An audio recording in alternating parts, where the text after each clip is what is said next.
तुला गरज पडणार नाही. खरं माझ्या आईने जे सांगितलेलं ते तुला सांगते. सावे, संसार म्हणजे ना 2 चाकाची गाडी असते बघ. जरा काही चुकलं तर एका चाकानं दुसऱ्या चाकाला सांभाळून राहायचं असते.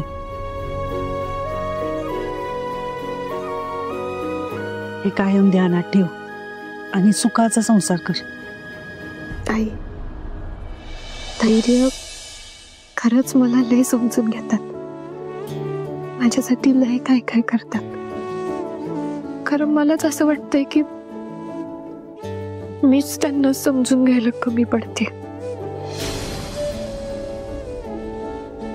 ते माझ्यासाठी एवढं काय काय करतात आणि मी त्यांना गृहीत धरते की काय असं वाटायला लागले आता. लई लोकांनी हे कधी कधी कळतच नाही बघ, आणि मग समजा घोळ होतोय. पण तुला जर आता हे कळले तर त्यात बदल कर ना. कसं आहे सावे, नातं जसं जसं जुनं व्हायला लागतं ना तसा त्यातला गोडवा वाढवायचा का कडू होऊ द्यायचं ते नवरा बायकोच्याच हातात असते बघ. सावे,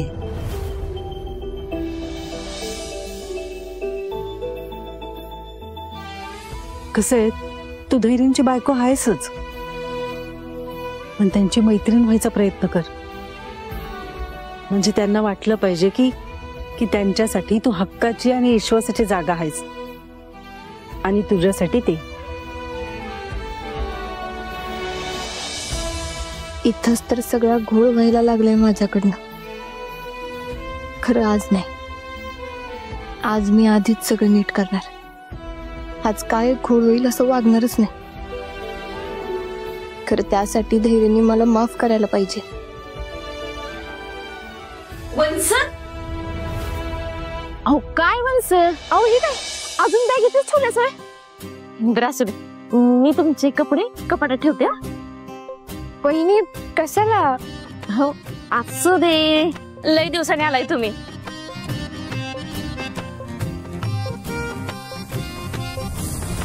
अरे देवा, गॅस बंद करायचा राहिला. हे सगळं असंच राहू दे, मी लगेच आले.